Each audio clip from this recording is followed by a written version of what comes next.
Je m'appelle Daniel Wright et j'ai 25 ans.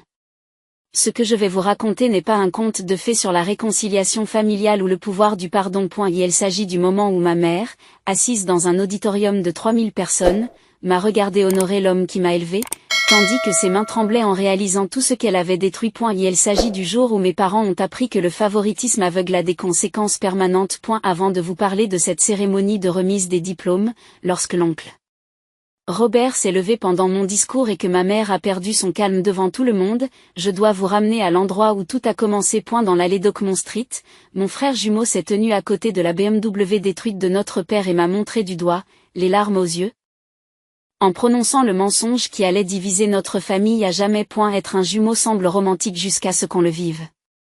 Surtout quand c'est vous qui vivez dans l'ombre. Mon frère jumeau Ethan et moi sommes nés à 11 minutes d'intervalle. Lui en premier, moi en second. Ces 11 minutes auraient tout aussi bien pu être 11 années, tant nos parents nous ont traités différemment. Dès que nous avons su marcher et parler, Ethan a été l'enfant chéri. Le charmant. Le sportif. Celui qui ne pouvait pas faire de mal. J'étais l'enfant silencieux. L'enfant studieux. Celle qui préférait les projets scientifiques aux matchs de foot. Pas mauvais, juste différent. Et aux yeux de mes parents, différent signifiait inférieur. Ma mère Jennifer me demandait constamment, pourquoi ne peux-tu pas être plus comme ton frère? Ethan se fait des amis si facilement. Ethan a tellement confiance en lui. Pourquoi dois-tu être si maladroit? Mon père Thomas était encore pire.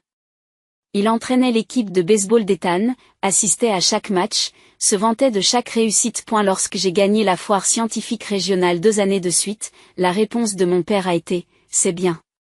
As-tu vu Ethan frapper 2 home runs hier ?» Le schéma était le même. Les succès d'Ethan étaient célébrés, les miens étaient reconnus. Les échecs d'Ethan étaient excusés, les miens étaient examinés à la loupe. Quand Ethan était collé pour s'être battu, c'était les garçons étant des garçons. Lorsque j'obtenais un AB+ en cours de gym, c'était parce que j'étais déçu et que je n'étais pas à la hauteur de mon potentiel. À l'âge de 13 ans, la dynamique était solidement établie. Ethan était le favori et tout le monde le savait. Même Ethan le savait et il l'exploitait sans pitié. Il cassait quelque chose et me le reprochait. Il volait de l'argent dans le sac de maman et disait que c'était moi. Il commençait des bagarres à l'école et prétendait que je les avais provoquées. À chaque fois, nos parents le croyaient. Parce qu'Ethan était digne de confiance et que j'étais juste Daniel. Ton frère ne mentirait pas, disait maman, sans même prendre la peine d'écouter ma version des faits. Arrête d'essayer d'attirer des ennuis à ton frère, ajoutait papa, qui parfois ne levait même pas les yeux de son journal. J'ai appris à l'accepter. C'était mon rôle dans la famille, le bouc émissaire, la déception, le jumeau de l'ombre. Je me concentrais sur l'école, sur mon petit cercle d'amis qui me voyaient vraiment. Sur l'oncle qui vivait à 4 heures de route et qui nous traitait tous les deux de la même manière lors de ses rares visites. L'oncle Robert était le frère cadet de papa, mais il n'aurait pas pu être plus différent. Robert était professeur d'ingénierie dans une université d'État, célibataire, dévoué à son travail et à ses étudiants. Il me rendait visite 3 ou 4 fois par an, mais ces visites étaient vitales. Il me posait des questions sur mes projets scientifiques, écoutait mes réponses et me disait que j'étais brillante. Ne laisse personne te dire que les cerveaux ont moins de valeur que les muscles, m'a-t-il dit une fois, lorsque j'avais 11 ans, après que papa eut ignoré une autre de mes réussites scolaires pour vanter le dernier trophée sportif d'Ethan. Le monde fonctionne avec des gens qui pensent, pas avec des gens qui lancent des balles. Souviens-t'en. Je m'en suis souvenu. Les mots de l'oncle Robert étaient parfois la seule chose qui me donnait l'impression de compter. Puis vint le jour qui changea tout. C'était un samedi d'octobre. J'étais dans ma chambre en train de travailler sur un devoir de chimie quand j'ai entendu le crash. Pas un petit accident. Un violent fracas de métal et de verre qui a fait trembler la maison. J'ai couru à la fenêtre et j'ai vu la BMW de mon père. Sa fierté et sa joie, la voiture qu'il lavait tous les dimanches et qu'il ne laissait toucher à personne, s'était écrasée contre le chêne de notre jardin. Tout l'avant de la voiture était froissé. De la vapeur s'échappe du capot. Ethan est sorti du siège du conducteur, l'air hébété. Il m'a vu à la fenêtre et nos regards se sont croisés. Pendant une seconde, j'ai vu la panique sur son visage. Puis papa et maman sont sortis de la maison. Qu'est-ce qui s'est passé? La voix de papa était presque un cri. Il regardait fixement sa voiture détruite, son visage passant du blanc au rouge. Qu'est-ce qui s'est passé? Je suis désolé, papa. La voix d'Ethan tremblait. Je suis vraiment désolé. J'ai essayé de l'arrêter. J'ai vraiment essayé. Arrêter qui? Maman a demandé, regardant autour d'elle comme si elle s'attendait à voir quelqu'un s'enfuir. Ethan m'a montré du doigt, toujours debout à la fenêtre de ma chambre. Daniel. Tu voulais essayer de conduire. Il m'a supplié de le laisser faire, il a dit qu'il ferait juste le tour du pâté de maison. Je lui ai dit non, mais il a pris les clés quand je ne regardais pas et... J'ai essayé de l'arrêter, papa.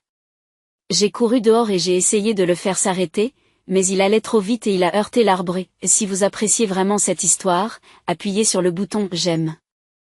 Mais seulement si cette histoire résonne en vous. Ce n'est pas vrai. J'ai crié par la fenêtre, courant déjà vers les escaliers. J'étais dans ma chambre. J'ai fait mes devoirs pendant 2 heures. Mais le temps que j'arrive dehors, l'histoire était réglée. Ne me mens pas. Papa m'a immédiatement fait face, plus en colère que je ne l'avais jamais vu. Tu as détruit ma voiture. As-tu la moindre idée de ce que tu as fait? Je n'en ai aucune idée. J'étais dans ma chambre. Demande à Ethan. Il sait que je n'y étais pas. Ethan nous a déjà dit ce qui s'est passé. Sam me coupe la parole, sa voix est froide. Il a essayé de t'arrêter. Il a essayé d'être responsable. Et tu n'as pas seulement volé la voiture, tu mens à ce sujet maintenant. Je ne mens pas, Ethan ment. Je me suis tournée vers mon frère, qui se tenait là, les larmes aux yeux, avec l'air d'une victime traumatisée. Dis-leur la vérité. Tu sais que je n'ai pas fait ça. Je t'ai vu, Daniel, a dit Ethan tranquillement. Sa voix se brisant parfaitement. Je t'ai vu monter dans la voiture. J'ai essayé de t'arrêter. Pourquoi fais-tu ça? Pourquoi essaies-tu de me faire porter le chapeau? Parce que tu l'as fait. Je criais maintenant, désespéré. Tu as accidenté la voiture et tu me le reproches comme tu le fais toujours. Ça suffit. La voix de papa était définitive, absolue. Rentre à l'intérieur. Tout de suite. L'heure qui suit est un cauchemar. Papa a appelé la compagnie d'assurance pour signaler que son fils de 13 ans avait pris la voiture sans permission. Maman se tenait dans la cuisine et pleurait sur son échec en tant que mère. Comment avais-je pu être aussi imprudente? Qu'est-ce qui n'allait pas chez moi? Ethan était assis sur le canapé, reniflant de temps en temps, jouant parfaitement le rôle du frère inquiet. Je ne comprends pas, répétais-je encore et encore.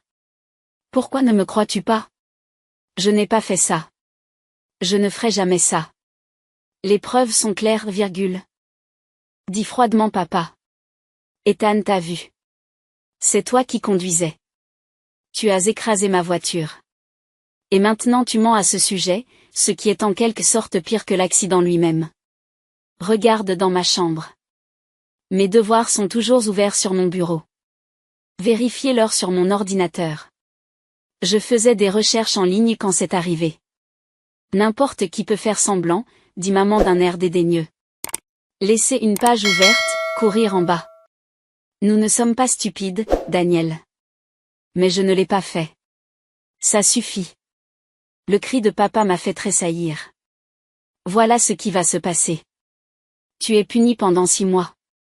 Pas de téléphone, pas d'ordinateur, pas d'amis, rien. Tu vas à l'école et tu rentres directement à la maison. Tu vas trouver un travail et me rembourser jusqu'au dernier centime de la franchise de l'assurance. 2 cents $500.et si tu touches encore une fois à ma propriété sans permission, je te le ferai regretter. Vous comprenez? Ce n'est pas juste, ai-je murmuré. La vie n'est pas juste. Tu as fait un choix et maintenant tu en subis les conséquences. Va dans ta chambre. J'ai regardé Ethan une dernière fois. Il a croisé mon regard et je l'ai vu, l'espace d'un instant. La satisfaction. La suffisance. Il avait fait ça délibérément et il s'en sortait. Je suis allé dans ma chambre et j'ai appelé la seule personne qui pouvait me croire. Daniel. Oncle Robert a répondu à la 2e sonnerie. Et, mon pote. Qu'est-ce qui se passe? Je lui ai tout raconté. L'accident, le mensonge d'Ethan, la conviction immédiate de nos parents, la punition. J'ai essayé de ne pas pleurer, mais je n'y suis pas parvenue. Oncle Robert m'a écouté sans m'interrompre. Quand j'ai eu fini, il y a eu un long silence. Daniel, il faut que tu me dises la vérité absolue. As-tu eu un accident de voiture? Non. Oncle Robert. Je le jure. J'étais dans ma chambre en train de faire mes devoirs. Je n'ai jamais touché à la voiture. Une autre pause. Je te crois. Ces 3 mots m'ont fait sangloter. C'est vrai. Je te connais depuis toujours. Tu n'es pas une menteuse et tu n'es pas imprudente. Mais d'un autre côté. Il soupire. Ce n'est pas la première fois que quelque chose comme ça arrive, n'est-ce pas? Non. Je le crois toujours. Toujours. Je sais. Et j'ai essayé d'en parler à ton père, mais il n'écoute pas. Tom voit Ethan comme le fils qu'il a toujours voulu et toi comme... Je ne sais pas. C'est mal et ce n'est pas juste pour toi. Que dois-je faire? Peux-tu passer cette nuit? Reste en sécurité, reste dans ta chambre. Oui. Je vais appeler ton père et essayer de le raisonner. Si ça ne marche pas, on trouvera une solution. Tiens bon, petite. Il a raccroché. Je me suis assis dans ma chambre sombre et j'ai attendu. 30 minutes plus tard, j'ai entendu la voix de mon père qui résonnait en bas. Je me fiche de ce que tu penses, Robert. C'est ma maison, mon fils, ma décision. Ne t'en mêle pas. La conversation s'est intensifiée. J'ai entendu la voix de l'oncle Robert à travers le téléphone, plus calme mais insistante. Puis les derniers mots de mon père. Si tu continues à le défendre, tu n'es plus le bienvenu dans cette maison. L'appel s'est terminé. La maison est devenue silencieuse. 1 heure plus tard, ma porte s'est ouverte. Papa se tenait là, le visage encore rouge de colère. Fais ton sac. Tu pars. Quoi? Ton oncle semble penser que tu es innocent. Il veut t'héberger. D'accord. J'en ai assez de tes mensonges et de ton attitude. Tu as 30 minutes pour emballer tout ce que tu peux mettre dans un sac. Ensuite, tu quitteras cette maison. Tu me mets à la porte? Ma voix était petite. Incrédule. J'ai 13 ans. Tu es assez grand pour voler des voitures et mentir à ce sujet. Assez grande pour vivre avec les conséquences. Maintenant. Il a claqué la porte. Je suis resté figé pendant plusieurs minutes, essayant de comprendre ce qui se passait. Mes parents me mettaient à la porte. Le 13. Pour quelque chose que je n'avais pas fait. J'ai fait mes valises machinalement. Des vêtements, des articles de toilette, quelques livres, les chargeurs de mon ordinateur portable. J'ai laissé derrière moi les trophées, les photos, tout ce qui disait que c'était ma maison. Apparemment, ce n'était plus le cas. Lorsque je suis descendu avec mon sac, maman était dans la cuisine en train de pleurer. Papa était sur le canapé et ne me regardait pas. J'ai essayé une dernière fois de lui dire maman. Je t'en prie. Je t'en prie. Crois-moi. Je n'ai pas fait ça. Elle n'a pas voulu me regarder. Robert est en route. Il sera là dans 4 heures. Attendez sous le porche. Tu fais vraiment ça? Sors, Daniel. La voix de papa était plate, sans émotion. Nous croyons ton frère. Nous ne te croyons pas. Il n'y a plus rien à discuter. Je suis sorti sous le porche avec mon unique sac et je me suis assis sur les marches. La nuit tombait. Le vent d'octobre a traversé mon sweat à capuche. Derrière moi, par la fenêtre, je pouvais voir ma famille. Papa assis dans son fauteuil, maman lui apportant du café, Ethan allumant la télévision. Ils avaient l'air normaux. Tout à fait normaux. Comme si rien ne s'était passé. Comme si je n'avais jamais existé. J'y suis restée assise sur ces marches pendant 4 heures, regardant les voitures passer, me demandant comment ma vie avait pu s'effondrer aussi complètement en une seule journée. Enfin. Des phares se sont allumés dans notre allée. Le camion de l'oncle Robert s'est arrêté et il en est sorti, le visage crispé par une colère contrôlée. Daniel. Il s'est approché et m'a serré dans ses bras. Je suis vraiment désolée. Je suis vraiment désolée. Tu as fait 4 heures de route, ai-je dit dans son épaule. Bien sûr que je l'ai fait. Tu es mon neveu. Tu as appelé à l'aide. Sortons d'ici. Il a pris mon sac, m'a guidé jusqu'au camion et nous sommes partis. Je me suis retournée une fois et j'ai vu papa debout dans l'embrasure de la porte, les bras croisés, nous regardant partir. Il n'a pas fait de signe. Moi non plus. L'oncle Robert vivait dans une petite ville universitaire à 4 heures de route. Sa maison était modeste. Une maison artisanale de 2 chambres près du campus. Mais il y faisait plus chaud que dans la maison de mes parents. Tu prendras la chambre d'amis, a-t-il dit lorsque nous sommes arrivés vers minuit. Demain, nous nous occuperons de l'école. Du transfert de ton dossier, de toutes les questions administratives.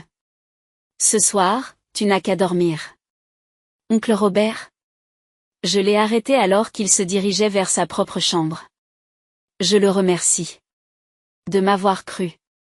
D'être venu me chercher. Il m'a regardé avec une expression que je n'arrivais pas à lire.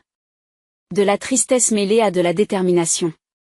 Daniel, je veux que tu comprennes quelque chose. Ce que tes parents ont fait ce soir. C'est de leur faute. Pas à toi. Tu ne méritais pas ça. Tu n'en es pas la cause. Ils ont échoué et je ne vais pas te laisser souffrir pour leur échec. Tu resteras avec moi aussi longtemps qu'il le faudra et nous ferons en sorte que tu aies toutes les chances de t'épanouir. Je comprends. J'ai acquiescé, ne faisant pas confiance à ma voix. Je n'ai pas confiance en ma voix. Maintenant, dors un peu. Demain, nous commencerons à construire ton avenir. La procédure judiciaire a duré 6 mois. Mes parents se sont mis d'accord sur un arrangement informel concernant la garde des enfants. Je vivrai avec l'oncle Robert. Il conserverait les droits parentaux mais n'aurait aucune responsabilité financière. Ils ne se sont pas battus. Ils ont à peine participé à la procédure. Maman a appelé 2 fois au cours de ces 6 mois, pour demander comment j'allais. Les conversations étaient gênantes, pleines de longs silences. Elle ne s'est jamais excusée. Elle n'a jamais dit qu'ils avaient fait une erreur. Elle a juste demandé si je m'installais bien avant de s'excuser et de raccrocher. Papa n'a pas appelé une seule fois. Ethan m'a envoyé un message. Désolé que les choses aient tourné de cette façon. J'espère que tu vas bien. Je n'ai pas répondu. Il n'y avait rien à dire à quelqu'un qui avait détruit ma vie et ne ressentait aucun remords. L'oncle Robert, quant à lui, a transformé mon monde. Il m'a inscrite au collège local, a rencontré des conseillers pour s'assurer que je suivais des cours avancés et s'est assuré que j'avais tout ce dont j'avais besoin. Et elle m'a aidé à faire mes devoirs, m'a emmené dans des musées scientifiques et à des conférences, et a encouragé mon intérêt pour l'ingénierie et la technologie. Tu es brillant, m'a-t-il dit un soir où je me débattais avec un problème de physique particulièrement difficile. Tu es doué pour les systèmes complexes.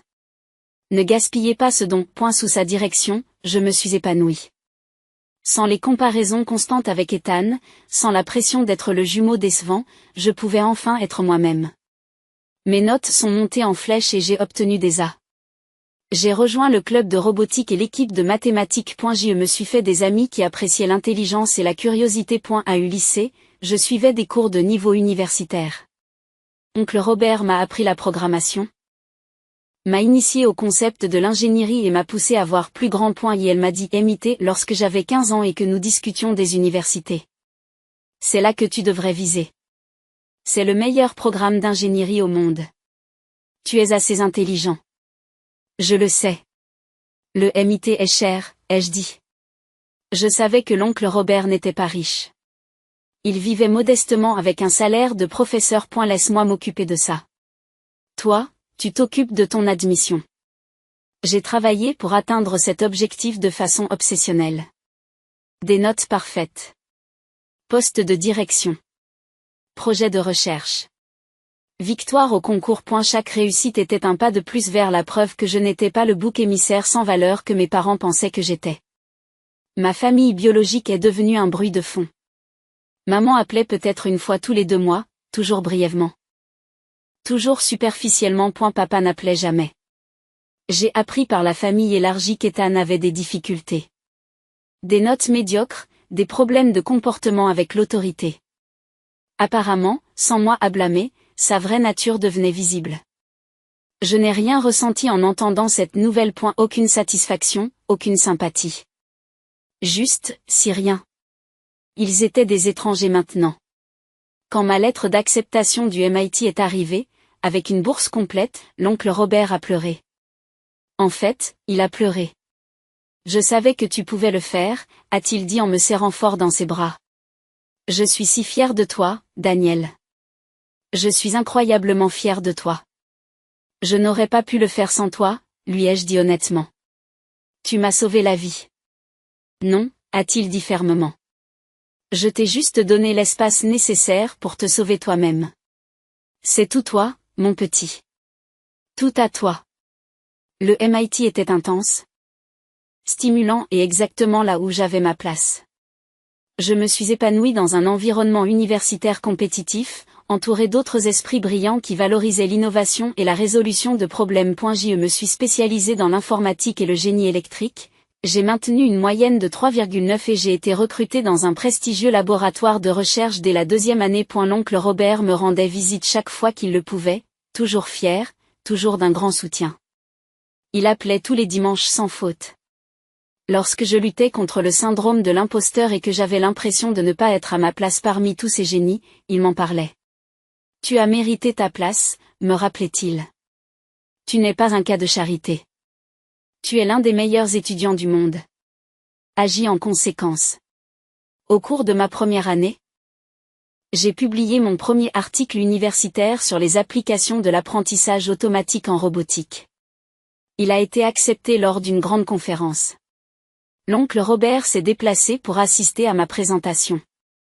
Tes parents seraient fiers s'ils avaient un peu de bon sens, m'a-t-il dit après mon exposé.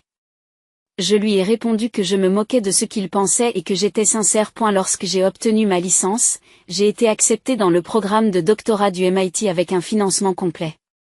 J'allais rester, poursuivre mes recherches et devenir le docteur Daniel Wright. L'oncle Robert était également présent à la cérémonie de remise des diplômes et a applaudi plus fort que quiconque lorsque mon nom a été prononcé. Mes parents biologiques n'étaient pas là. Je ne les avais pas invités et ils ne me l'avaient pas demandé. Le programme de doctorat était épuisant. 5 années de recherche intensive, d'enseignement, de publication et de défense de mes travaux. Je me suis concentré sur l'intelligence artificielle et la robotique, en particulier sur le développement d'algorithmes d'apprentissage automatique pour les systèmes autonomes. Mes recherches étaient à la pointe du progrès. Dès la 4e année, j'avais publié cet article et remporté 2 prix importants. L'oncle Robert a continué à être mon rock. Lorsque j'ai voulu abandonner au cours d'un échec particulièrement brutal, il a fait 4 heures de route pour m'inviter à dîner et me rappeler pourquoi j'avais commencé. Lorsque j'ai défendu avec succès ma proposition de thèse, il a été la première personne que j'ai appelée. Et elle m'a dit, « Tu vas changer le monde, Daniel. » Je l'ai toujours su. À l'approche de la soutenance de ma thèse, j'ai commencé à planifier la dernière étape, la remise de mon diplôme de doctorat. Ce sera un événement majeur. Des milliers de personnes assistent à la cérémonie de remise des diplômes du MIT. Avec des orateurs de renom et une couverture médiatique importante. En tant que lauréate de 2 prix de recherche importants, j'avais été sélectionnée pour prononcer un discours lors de la cérémonie de remise des diplômes de doctorat. Je devais m'exprimer devant 3000 personnes, y compris les professeurs, les autres diplômés et les familles. J'ai immédiatement envoyé son invitation à l'oncle Robert. Tu es assis au premier rang. Ce n'est pas négociable. Ce diplôme nous appartient à tous les deux. J'ai ensuite reçu un courriel d'une adresse que je n'avais pas vue depuis 12 ans. jennifer.reicht.524@gmail.com. Daniel, c'est ta mère. Nous avons appris par ta tante que tu allais obtenir un doctorat au MIT. Nous sommes très fiers de toi et nous aimerions assister à la cérémonie si tu peux nous envoyer des informations. Tu nous manques et nous espérons reprendre contact. Maman, fière? Je vous manque? Il m'avait mis à la porte à 13 ans et m'avait à peine adressé la parole depuis. Maintenant que j'ai un doctorat du MIT, ils veulent soudain renouer le contact? J'ai montré à l'oncle Robert. Que dois-je faire? Il est resté silencieux un moment. Que veux-tu faire? Une partie de moi veut les ignorer. Une partie de moi veut qu'ils soient là pour qu'ils puissent voir exactement ce qu'ils ont jeté. Alors laissez-les venir. Mais Daniel, ne laisse pas leur présence voler ta joie. C'est ta journée. Ton accomplissement. Tu l'as mérité et tu mérites de le célébrer pleinement. J'ai répondu à l'email. 2 billets seront disponibles à l'appel sous vos noms. La cérémonie aura lieu le 15 mai à 14 h. On se voit là-bas. La mère a répondu immédiatement en remerciant et en disant qu'elle avait hâte d'y être. Pas d'excuses. Pas de reconnaissance des 12 années d'absence. Juste l'excitation de participer. Je n'ai pas répondu à nouveau point le matin de la remise de mon doctorat. Je me suis réveillée dans la chambre d'hôtel de l'oncle Robert. Il était arrivé 2 jours plus tôt pour passer du temps avec moi avant la cérémonie. Nous avons pris le petit déjeuner ensemble et il m'a aidé à préparer mon discours. « Tu es nerveuse ?» m'a-t-il demandé. Terrifiée, ai-je admis. Parler en public devant 3000 personnes n'est pas vraiment mon fort. Parle avec ton cœur. Dis la vérité. C'est tout ce que tu as à faire. La cérémonie s'est déroulée à Killian Court, l'espace extérieur central du MIT, qui peut accueillir 3000 personnes. Les doctorants portaient des robes noires avec des capuchons de couleurs représentant leur domaine.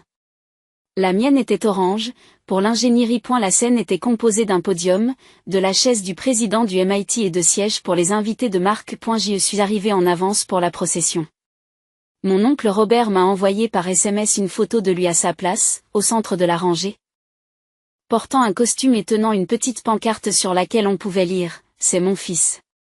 J'en ai eu les larmes aux yeux. Alors que nous nous organisions par département, j'ai aperçu l'arrivée de mes parents biologiques. Papa avait l'air plus vieux, plus gris, moins imposant que dans mes souvenirs. Maman avait également vieilli, ses yeux étaient plus ridés, son expression était incertaine. Il scrutait la foule, probablement à ma recherche. On leur avait attribué des places dans la section C, rangée 7, des places correctes, mais loin de la position de l'oncle Robert au premier rang. Je m'en étais assuré. Et la cérémonie a commencé avec le faste traditionnel. Le défilé, l'hymne national, les mots de bienvenue du président. Puis vint la cérémonie de remise des cagoules de doctorat. Chaque candidat au doctorat était appelé individuellement pour recevoir sa cagoule des mains de son directeur de thèse. Lorsque mon nom a été appelé, Daniel Wright, docteur en philosophie, en génie électrique et en informatique, les applaudissements de l'oncle Robert ont été entendus. Je l'ai vu debout, applaudissant si fort que ses mains devaient lui faire mal, cette pancarte ridicule brandie. J'ai également aperçu mes parents biologiques. Ils applaudissaient poliment, regardant autour d'eux comme s'ils essayaient de comprendre qui était l'homme enthousiaste au premier rang. Une fois tous les candidats cagoulés, l'heure des discours a sonné. Le président du MIT a pris la parole, puis un ancien élève éminent, puis le moment que je redoutais et anticipais à parts égales. Et maintenant, pour représenter nos doctorants, nous avons le docteur Daniel Wright, qui a mené à bien des recherches révolutionnaires dans le domaine de l'intelligence artificielle et des systèmes autonomes. Dr Wright. Les applaudissements ont été nourris lorsque j'ai rejoint le podium. 3000 personnes me regardaient, y compris les 2 qui m'avaient abandonné et celui qui m'avait sauvé. J'ai ajusté le micro et j'ai commencé. Président Reif, distingués invités, professeurs, famille, surtout, mes camarades diplômés, je vous remercie pour cet honneur. Il y a 12 ans, j'étais un enfant de 13 ans, debout sous un porche avec un seul sac d'affaires, regardant ma famille s'éloigner de moi. J'avais été chassé de chez moi, accusé de quelque chose que je n'avais pas fait, qualifié de menteur par les gens qui étaient censés me croire inconditionnellement. Le public est silencieux, attentif. Je voyais mes parents biologiques s'asseoir très calmement, commençant à comprendre où cela allait mener. Mon frère jumeau m'avait accusé d'avoir accidenté la voiture de notre père. C'était un mensonge. J'étais dans ma chambre en train de faire mes devoirs quand c'est arrivé, mais mes parents l'ont cru immédiatement. Ils n'ont pas enquêté. Ils n'ont pas posé de questions. Ils n'ont pas envisagé que peut-être, juste peut-être, le fils qu'ils avaient préféré avait fait une erreur et la dissimulait. Ils ont choisi leur camp et j'ai perdu. J'ai fait une pause, regardant directement l'oncle Robert, qui me regardait avec des larmes qui coulaient déjà sur son visage. Mais je ne suis pas resté longtemps seul sous ce porche. Mon oncle, le professeur Robert Wright, a fait 4 heures de route au milieu de la nuit pour venir me chercher. Il n'a pas hésité. Il n'a pas remis en question mon histoire. Il m'a simplement dit, Je te crois et m'a ramené chez moi.et pendant les 12 années qui ont suivi, il m'a donné ce que mes parents biologiques n'ont jamais fait, un soutien inconditionnel. L'oncle Robert se couvre le visage de ses mains, les épaules tremblantes.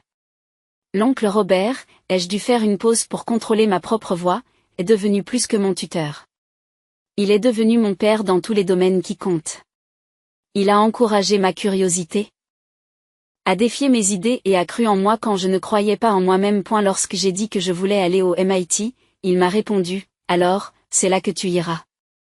Lorsque je luttais contre le syndrome de l'imposteur, il me rappelait que j'avais gagné ma place. Lorsque j'ai voulu abandonner au cours de phases de recherche difficiles, il a fait 4 heures de route pour m'inviter à dîner et m'aider à surmonter cette épreuve. Le public est maintenant complètement silencieux. Certains pleuraient ouvertement. Toutes les réalisations que je célèbre aujourd'hui, tous les articles publiés, tous les prix remportés, tous les problèmes résolus, existent parce qu'un homme a vu un enfant de 13 ans effrayé sous un porche et lui a dit, « Tu rentres à la maison avec moi ».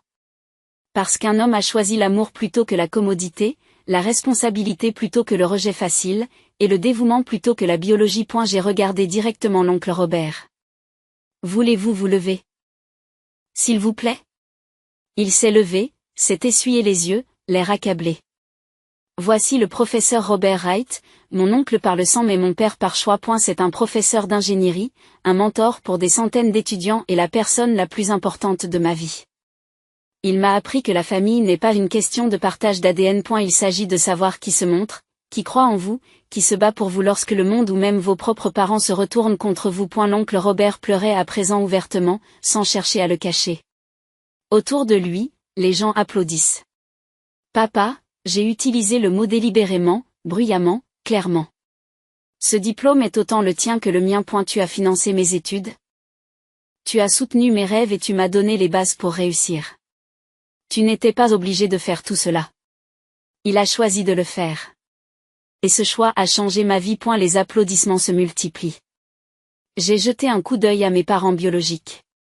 Les mains de ma mère tremblaient visiblement, pressées contre sa poitrine.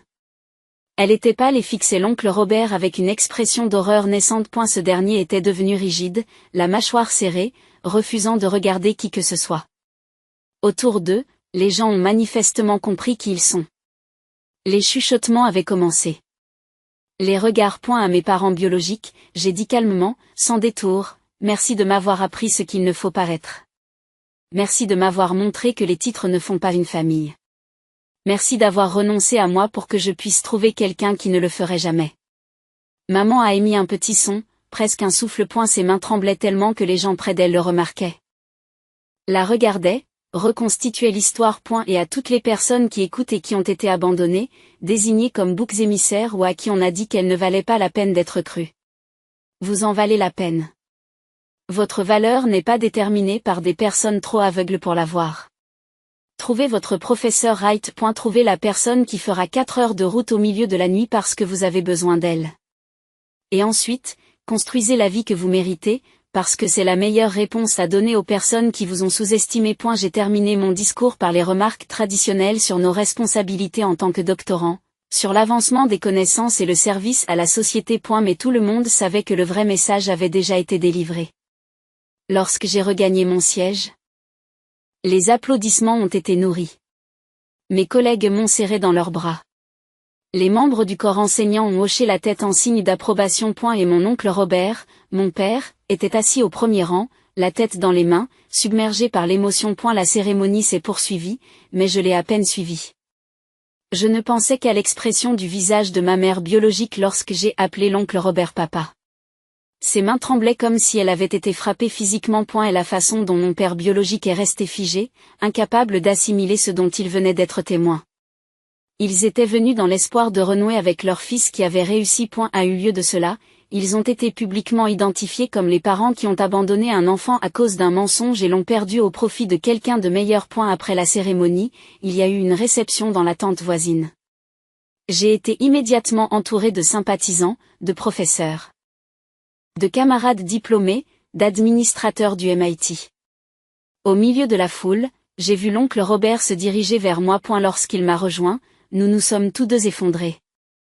Nous nous sommes serrés l'un contre l'autre dans cette tente bondée et nous avons pleuré, sans nous soucier de qui nous verrait. J'y pensais chaque mot, lui ai-je dit. Tu es mon père. Tu as toujours été mon père. Et tu es mon fils, a-t-il dit, la voix brisée. Mon fils, je suis si fière de toi.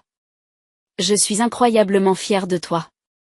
Nous avons été interrompus par un doyen qui voulait des photos, puis par des journalistes qui couvraient la cérémonie. Pendant tout ce temps, l'oncle Robert est resté à mes côtés. J'ai vu mes parents biologiques une fois, debout au bord de la tente, l'air perdu, les mains de ma mère tremblaient encore.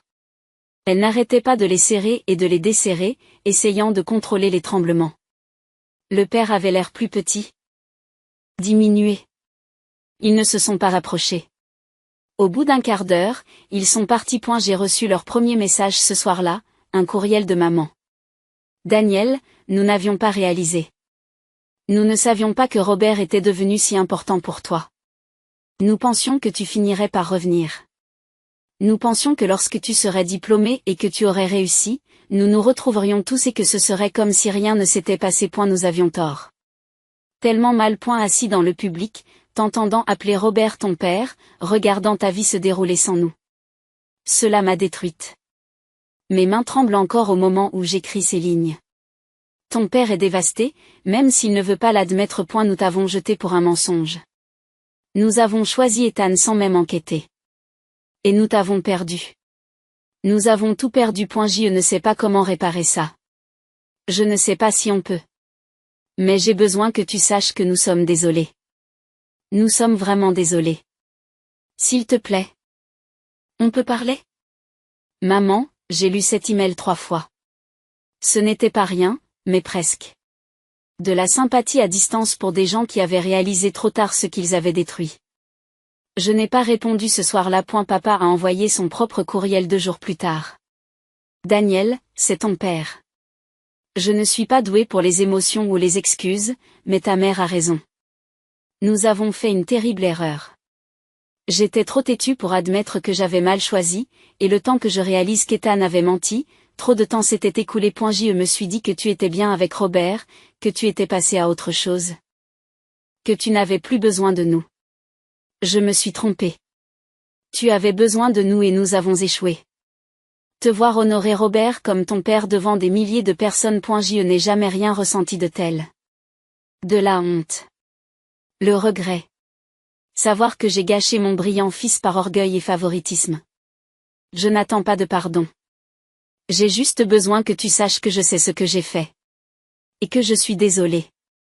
Thomas Wright. Je me suis assis avec les 2 courriels pendant une semaine. Oncle Robert. Mort. Un soir, il m'a trouvé en train de les regarder. Ils t'ont écrit, a-t-il remarqué. Oui, c'est vrai. Ils se sont excusés. Demandant à reprendre contact. À quoi penses-tu? Je ne sais pas. Une partie de moi veut leur dire qu'il est trop tard. Une partie de moi se demande si je ne devrais pas au moins les écouter. Papa s'est assis à côté de moi. Daniel, je vais te dire quelque chose que je n'ai jamais dit à voix haute. Quand Tom t'a mis dehors? Quand il a choisi de croire Ethan plutôt que toi sans même enquêter, j'ai perdu le respect pour mon frère. Je ne pouvais pas comprendre comment un parent pouvait être si aveugle, si obstinément attaché au favoritisme qu'il détruirait son propre fils. Et en regardant ce que tu as accompli, en voyant l'homme que tu es devenu malgré ce qu'ils ont fait. Cela fait 12 ans que je leur en veux. Il marqua une pause, choisissant soigneusement ses mots. Mais je sais aussi que la colère et la rancune vous rongent de l'intérieur. Je ne dis pas que tu dois leur pardonner ou les laisser revenir dans ta vie. Mais peut-être que tu te dois de répondre. De lui dire exactement ce que vous ressentez. De fermer définitivement cette porte si c'est ce que tu choisis, mais de le faire consciemment. J'y ai réfléchi pendant des jours. Finalement, j'ai écrit une réponse. Maman et papa, j'ai lu vos courriels. J'apprécie vos excuses. Même si elles arrivent 12 ans trop tard. Vous n'avez pas seulement fait une erreur, vous avez fait un choix. Vous avez choisi de croire Ethan plutôt que moi sans enquête. Vous avez choisi de me punir sans preuve. Vous avez choisi de me mettre à la porte plutôt que d'admettre que vous aviez peut-être tort. Et puis vous avez choisi de maintenir un contact minimal pendant 12 ans, ne me contactant que lorsque j'ai accompli quelque chose d'assez impressionnant pour mériter votre attention. Robert ne m'a pas choisi parce que j'étais impressionnante. Il m'a choisi parce que j'avais besoin de lui. Il a vu un enfant effrayé sous un porche et lui a dit, « Tu rentres à la maison. » Il m'a soutenu pendant des années médiocres et des années brillantes avec le même dévouement. Il a mérité le titre de père à force de constance, d'amour et de sacrifice. Tu m'as appris que le sang ne fait pas la famille. Robert m'a appris ce qu'il faut faire. Je suis reconnaissant pour les deux leçons. Mais un seul d'entre vous mérite ma gratitude au-delà de la valeur éducative. Je ne vous déteste pas. Je ne vous souhaite pas de mal. Mais je n'ai pas non plus besoin de vous dans ma vie. J'ai un père. J'ai une famille. Et ils ont toujours été là pendant que tu étais ailleurs. J'espère que tu trouveras la paix avec tes choix. J'ai trouvé la paix avec les miens. Daniel, je l'ai envoyé et je me suis sentie plus légère. Comme si j'avais fermé une porte dont je n'avais pas réalisé qu'elle était encore entr'ouverte. Ils m'ont répondu par d'autres excuses, d'autres demandes de reconsidération, d'autres promesses de changement. Je n'ai plus répondu. Les courriels ont fini par s'arrêter. J'ai maintenant 30 ans. Je suis professeur assistant dans une université prestigieuse, où j'enseigne et poursuis mes recherches en IA et en robotique. Mes travaux ont été cités des milliers de fois. Je suis en train de construire la carrière dont j'ai toujours rêvé. Mon père, l'oncle Robert, a 58 ans. Il enseigne toujours, il inspire toujours les étudiants, il est toujours le meilleur père que je puisse espérer. Nous nous parlons presque tous les jours. Il me rend souvent visite. Lorsque les gens me posent des questions sur ma famille, je parle de lui sans hésiter. J'ai appris par la famille élargie qu'Ethan avait des difficultés. Il a abandonné l'université au bout de 2 ans, il est passé d'un emploi à l'autre et il a apparemment des problèmes de toxicomanie. Mes parents biologiques doivent faire face aux conséquences de l'éducation d'un enfant qui a appris que le mensonge et le rejet de la responsabilité sur autrui le sauveraient toujours. Jusqu'à ce que ce ne soit plus le cas. J'éprouve une certaine sympathie pour eux, mais rien de plus. Ils ont fait leur choix. J'ai fait les miens. Parfois, les gens me demandent si je regrette le discours que j'ai prononcé lors de la remise des diplômes. Si je pense que j'ai été trop dur. En faisant une déclaration publique sur ma situation familiale, je ne le regrette pas. Ce discours n'était pas une revanche, c'était la vérité. Il s'agissait d'honorer l'homme qui méritait d'être honoré et de s'assurer que le monde savait que la famille est définie par l'action, et non par la biologie. Les mains de ma mère biologique ont tremblé lorsque j'ai appelé l'oncle Robert mon vrai père, car elle comprenait enfin ce qu'elle avait perdu. Non seulement un fils, mais un fils brillant, prospère et aimant qui l'aurait honoré de la même manière que j'ai honoré mon père. Si elle l'avait mérité. Elle ne l'a pas mérité. C'est papa qui l'a mérité. Et si vous lisez ceci et que vous avez été un bouc émissaire, blâmé pour des choses que vous n'avez pas faites. Vous traitez comme moins qu'un frère ou une sœur favorisée. Écoutez-moi. Leur aveuglement ne définit pas votre valeur. Leur incapacité à voir votre valeur ne la diminue pas. Trouvez le professeur qui vous convient. Trouvez la personne qui vous croira, vous soutiendra et se battra pour vous. Construisez votre vie avec leur aide et épanouissez-vous si bien que les personnes qui vous ont sous-estimé seront obligées de vous observer depuis le bord de la route. Je suis la preuve vivante que c'est possible. Et à mon père, le professeur Robert Haight. Je vous remercie.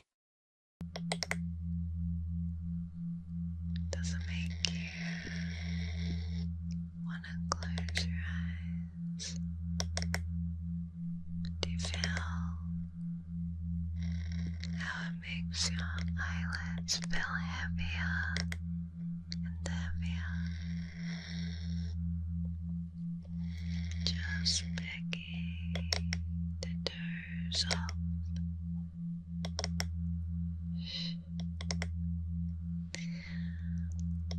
You can probably see it on my face even, 'cause I'm hearing exactly what you're hearing. I try to resist the brain melting, but I just can't. It's too powerful.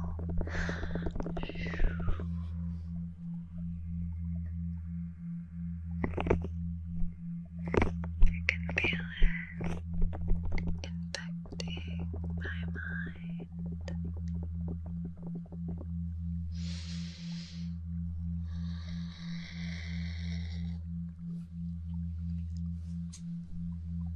Putting me into that trance-like